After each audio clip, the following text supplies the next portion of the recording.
So today we're going to be reading a story called Lily's Purple Plastic Purse. And before I start reading, can somebody tell me what responsibility means? Elijah. Responsibility of being kind to other people. Yeah, it can mean that. What else? Vivian.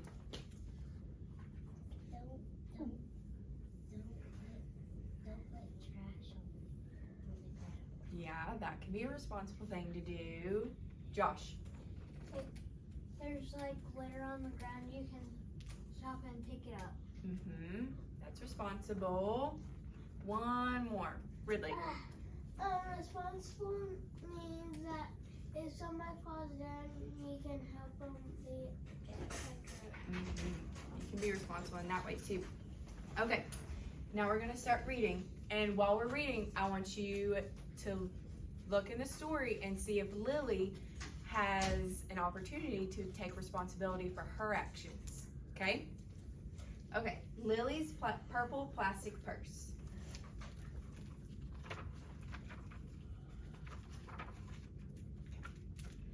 Lily loved school.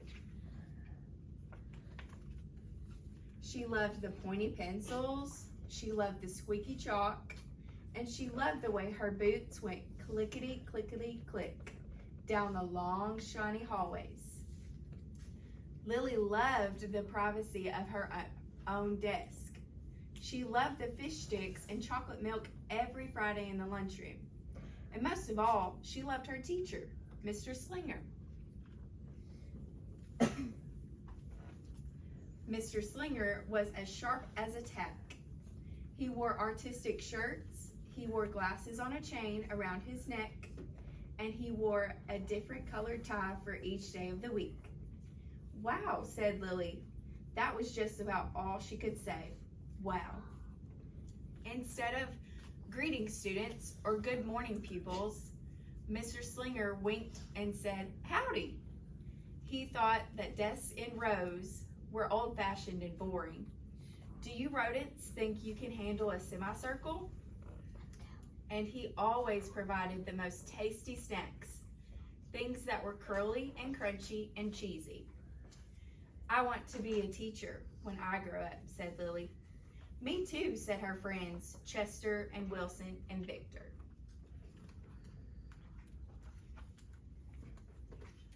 At home, Lily pretended to be Mr. Slinger. I am the teacher, she told her baby brother Julius. Listen up.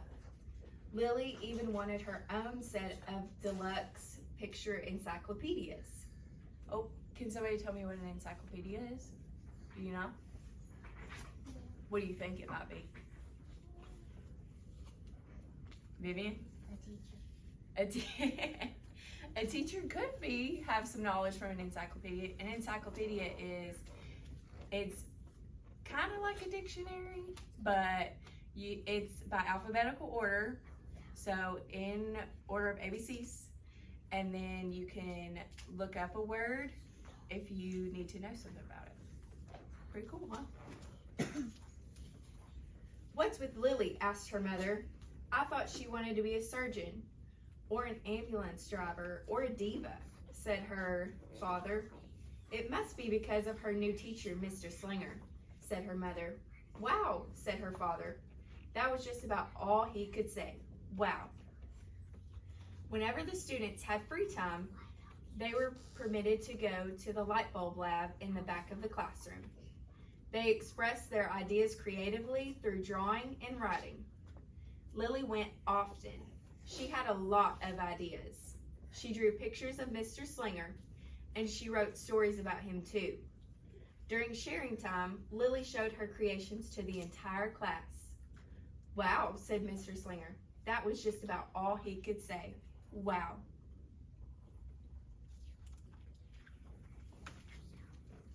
When Mr. Slinger had bus duty, Lily stood in line even though she didn't ride the bus. Lily raised her hand more than anyone else in class, even if she didn't know the answer. And she volunteered to stay after school to clap erasers. I want to be a teacher when I grow up, said Lily. Excellent choice, said Mr. Slinger. One Monday morning, Lily came to school especially happy. She had gone shopping with her Grammy over the weekend. Lily had a new pair of movie star sunglasses, complete with glittery diamonds and a chain like Mr. Slinger's. She had 3 shiny quarters. And best of all, she had a brand new purple plastic purse that played a jaunty tune when it was opened. Lily wanted to show everyone. Not now, said Mr. Slinger. Listen to our story. Lily had a hard time listening. Lily really wanted to show everyone. Not now, said Mr. Slinger. Let's be considerate of our classmates. Lily had a hard time being considerate. Lily really wanted to show everyone. Not now, said Mr. Slinger. Wait until recess or sharing time. But Lily could not wait. The glasses were so glittery, the quarters were so shiny, and the purse played such nice music, not to mention how excellent it was for her storing school supplies. Look, Lily whispered fiercely. Look, everyone, look what I've got. Everyone looked, including Mr. Slinger. He was not amused. I'll just keep your things at my desk until the end of the day, said Mr. Slinger. They'll be safe there, and then you can take them home. Lily's stomach lurched. She felt like crying. Her glasses were gone. Her quarters were gone. Her purple plastic purse was gone.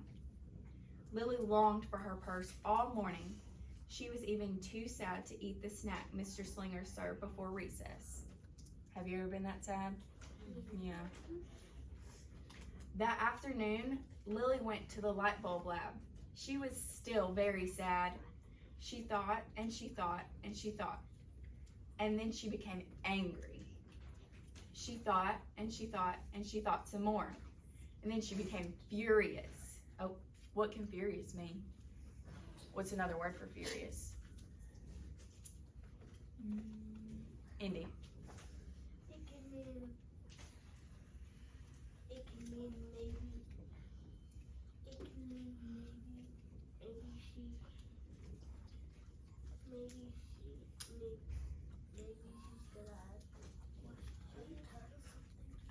Not quite.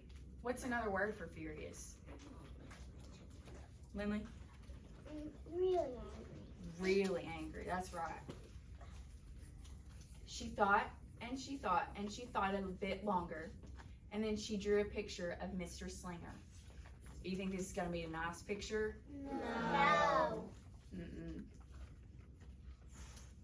Right before the last bell rang, Lily sneaked the drawing into Mr. Slinger's book bag. When all the students were buttoned and zipped and snapped and tied and ready to go home, Mr. Slinger strolled over to Lily and gave her purple plastic purse back. It's a beautiful purse, said Mr. Slinger. Your quarters are nice and jingly, and those glasses are absolutely fabulous. You may bring them back to school as long as you don't disturb the rest of the class. I do not want to be a teacher when I grow up, Lily said as she marched out of the classroom. On the way home, Lily opened her purse. Her glasses and quarters were inside, and so was a note from Mr. Slinger. It said, "Today was a difficult day. Tomorrow will be better." There was also a small bag of tasty snacks at the bottom of the purse. Lily's stomach lurched. She felt like crying. She felt simply awful. Lily ran all the way home and told her mother and father everything. Instead of watching her favorite cartoons, Lily decided to sit in the uncooperative chair. That night, Lily drew a new picture of Mr. Slinger and wrote a story about him too.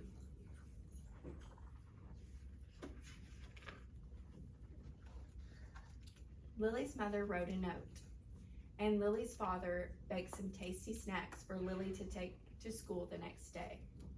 "I think Mr. Slinger will understand," said Lily's mother. "I know he will," said Lily's father. The next morning, Lily got to school early. "These are for you," Lily said to Mr. Slinger, "because I'm really, really, really, really, really sorry.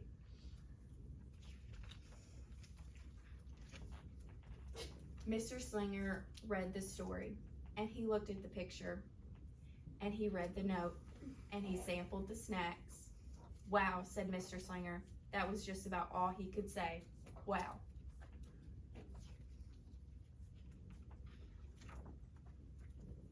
What do you think we should do with this? Asked Mr. Slinger. Could we just throw it away? Asked Lily. Excellent idea, said Mr. Slinger.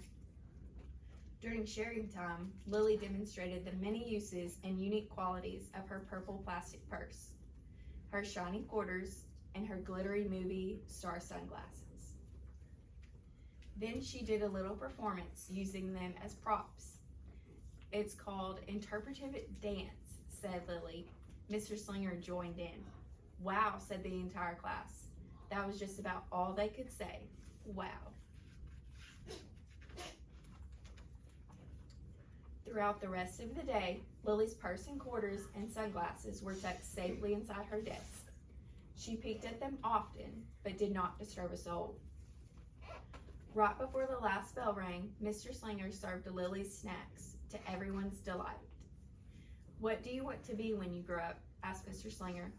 A teacher, everyone responded. Lily's response was the loudest. Excellent choice, said Mr. Slinger.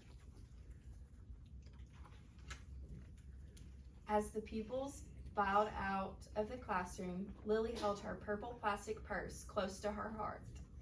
Mr. Slinger was right. It had been a better day. Lily ran and skipped and hopped and flew all the way home. She was so happy, and she really did want to be a teacher when she grew up. That is, when she didn't want to be a dancer or a surgeon or an ambulance driver or a diva or a pilot or a hairdresser or a scuba diver. Great. Can anyone tell me the place in the story where Lily could have taken responsibility for her actions? Elijah? She could have took responsibility on her actions when she had snack. When she had snack? Yeah, could have. Let's see. What about whenever she wrote that note? Did she have to take responsibility for those actions, that mean note that she wrote? Yeah. She had to go and apologize to Mr. Slinger? Yeah? Catalina? When she gave him a treat. When she gave him treats? Yeah? That was a way she was taking responsibility. She was trying to say sorry. Okay, so now I want you to think of a time whenever you might have done something wrong, or you might have not listened to your parents. I want you to think about that, and I want you to draw a picture of that time. And then I want you to think of how you could have done better in that situation. How you could have showed responsibility. Okay? Okay. I'm going to pass these out and you can go back to your desk and get started. We have to draw it?